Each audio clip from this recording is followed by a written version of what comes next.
ಏನಾಯಿತು? ಟೋ ಮಾಡ್ತೀನಿ ಬನ್ನಿ. ಎಲ್ಲಿದೆ ಗ್ಯಾರೇಜ್? ಹಾಂ, ಟೋ ಮಾಡ್ತೀನಿ ಬನ್ನಿ. ಪೆಟ್ರೋಲ್ ಬಂಕ್ ಎಲ್ಲಿದೆ? ನಡೀರಿ, ಅಲ್ಲಿ ತನಕ ಟೋ ಮಾಡ್ತೀನಿ. ಲೆಫ್ಟಿಗೆ ಬರೋಕ್ಕೆ ಹೋಗಬೇಡಿ.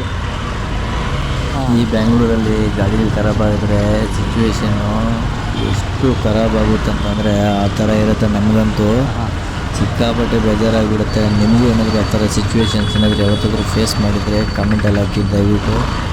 ಇದರಲ್ಲಿ ಎಷ್ಟು ಕಷ್ಟ ಆಗುತ್ತೆ. ಇಲ್ಲ ಬೆಂಗಳೂರು ಟ್ರಾಫಿಕ್ಕಲ್ಲಿ ಏನಾದರೂ ಗಾಡಿಗಳು ಖರಾಬಾಗಿ ತಳ್ಕೊಂಡು ಹೋಗ್ತಾಯಿದ್ರೆ ಯಾರೂ ಸಪೋರ್ಟ್ ಮಾಡಿದಿರ ಸುಮ್ಮನೆ ಅವ್ರು ಪಾಡ್ದವ್ರು ಹೋಗ್ತಿರ್ತಾರಲ್ಲ, ಆ ಟೈಮಲ್ಲಿ ನಿಮಗೆ ಆ ಥರ ಸಿಚುವೇಶನ್ಸ್ ಆಗಿದ್ರೆ ನೀವೇನು ಮಾಡ್ತಿದ್ರಿ? ಬ್ರೇಕ್ ಇಟ್ಬಿಡ್ರಾ? ಬ್ರೇಕ್ ಬಿಡಿ. ಬ್ರೇಕ್ ಇಟ್ಕೊಂಡ್ರೆ ಹೆಂಗೆ ನಾನು ತಳ್ಳೋದಲ್ವಾ? ಈ ಕಡೆ ಬನಶಂಕರಿ ವೆಸ್ಟಲ್ಲಿದ್ದೀನಿ ನಾನು. ಅಂಕಲ್ಗೆ ತಳ್ತಾ ಇದ್ದೀನಿ, ಅವರು ಬ್ರೇಕ್ ಇಟ್ಕೊಬೇಕು. ಬ್ರೇಕ್ ಇಟ್ಕೊಂತಾರೆ, ಬ್ರೇಕ್ ಇಟ್ಕೊಂಡು ಹತ್ತೋಳಿ. ಈಗ ಅಂಕಲ್ ಹತ್ತೋಬಿಡಿ ಪಟ್ಟಂತ. ಬ್ರೇಕ್ ಇಟ್ಕೊಂಡ್ರೆ ನಾನು ತಳ್ಳೋಕ್ಕಾಗಲ್ಲ.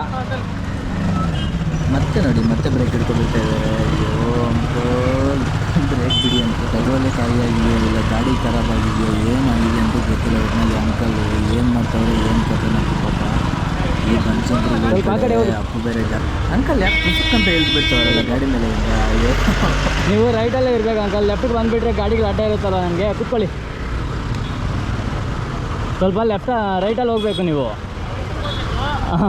ಲೆಫ್ಟಿಗೆ ಬಂದುಬಿಟ್ರೆ ನನ್ನ ಗಾಡಿ ಹೋಗೋಕ್ಕೆ ದಾರಿ ಇರೋಲ್ಲ. ನಾನು ಹೆಂಗೆ ತಳ್ಳೋದು? ರೈಟಿಗೆ ನಡೀರಿ ಅಂಕಲ್. ಈಗ ಬ್ರೇಕ್ ಮಾತ್ರ ಮುಟ್ಟಕ್ಕೆ ಹೋಗಬೇಡಿ. ರೈಟಿಗೆ ನಡೀರಿ, ನಾನು ತಳ್ತೀನಿ. ಬ್ರೋ ಆಮೇಲೆ ಏನಾಯಿತು? ಯೂಟ್ಯೂಬಲ್ಲಿ ಫುಲ್ ವೀಡಿಯೋ ಇದೆ ನೋಡಿ ಪ್ಲೀಸ್. Uncle break ಇಟ್ಕೊಬಿಟ್ಟು